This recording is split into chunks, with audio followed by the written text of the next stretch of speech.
భారతదేశానికి సముద్ర మార్గాన్ని అనుకున్న వాస్కో డి గామా గురించి తెలుసుకుందాము. వాస్కో డి గామా ఏ దేశస్థుడయ్యా అంటే పోర్చుగల్ దేశస్థుడు. వాస్కో డి గామాని భారతదేశానికి సముద్ర మార్గాన్ని కనుగొనమని పంపించిన చక్రవర్తి ఎవరయ్యా అంటే రెండవ ఇమానియల్ ప్రోత్సాహంతో వాస్కో డి గామా పోర్చుగల్, ఇదంతా పోర్చుగల్, ఈ పోర్చుగల్ రాజధాని అయిన లిస్బన్ ఇది పోర్చుగల్ రాజధాని లిస్బన్ రేవు పట్టణం నుండి భారతదేశానికి సముద్ర మార్గాన్ని కనుగొనడానికి బయలుదేరతాడు. ఇక్కడ నుంచి లిస్బన్ అనే రేవు పట్టణం నుండి దక్షిణాఫ్రికా గుండా బయలుదేరి ఇక్కడ వచ్చేసి కేప్ ఆఫ్ గుడ్ హోప్ అని ఉంటుంది. దక్షిణాఫ్రికా కిందలో కేప్ ఆఫ్ గుడ్ హోప్ని చేరుకొని ఎవరు వాస్కో డి గామా ఇక్కడ మన గుజరాతీ వ్యాపారి అయిన అబ్దుల్ నాజిబ్ని లేదా మాజిబ్ని కలుస్తాడు.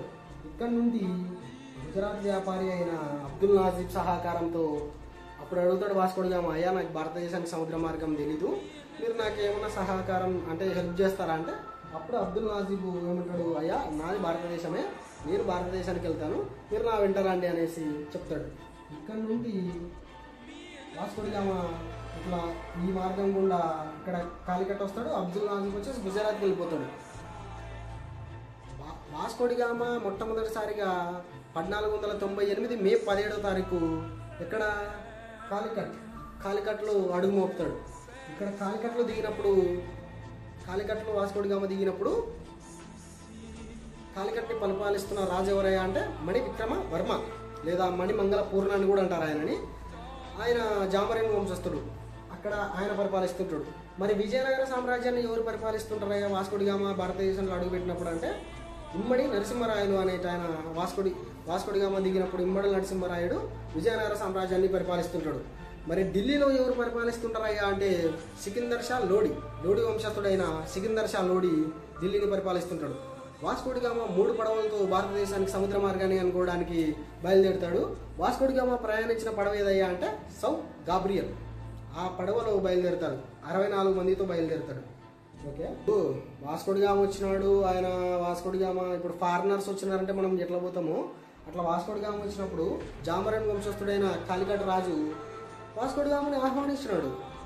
ఎందుకంటే అక్కడ దిగినాడు కాబట్టి అక్కడ ఆహ్వానించి వాస్కో డి గామాకి ఏమేమి కావాలో కొనిచ్చి ప్లస్ కొన్ని గిఫ్ట్లు, కొన్ని బహుమానాలు ఇచ్చి వాస్కో డి గామాని పంపించడం జరిగింది. అప్పుడు వాస్కో డి గామా మళ్ళీ రిటర్న్ వచ్చేసి ఈ లిస్బన్లో భారతదేశంలో కొన్న వస్తువులని లిస్బన్లో అమ్మగా లేదా పోర్చుగల్లో అమ్మగా ఆయనకి 60 రెట్లు లాభం వస్తుంది. ఎవరికి? వాస్కో డి గామాకి 60 రెట్లు లాభం రావడంతో వాస్కో డి గామా షాక్ అయ్యారా అని 60 రెట్లు లాభం రావడంతో వాస్కో డి గామా రెండోసారి 1502 అక్టోబర్ 30న తన తమ్ముడైన వాస్కో డి గామాతో మళ్ళీ అదే మార్గం గుండా భారతదేశానికి రావడం జరుగుతుంది. ఎప్పుడు? 1502 అక్టోబర్ 30న తన తమ్ముడైన వాస్కో డి గామాతో. మొట్టమొదటిసారి వచ్చింది ఎప్పుడు? 1498 మే 17. రెండోసారి 1502 అక్టోబర్ 30న రావడం జరుగుతుంది. 1524 డిసెంబర్ 24వ తారీఖు వాస్కో డి గామా ఇక్కడే కొచ్చిన్లోనే మరణిస్తాడు మలేరియా వ్యాధితో. ఇది మన వాస్కో డి గామా గురించి తెలుసుకోవాల్సింది మ్యాటర్.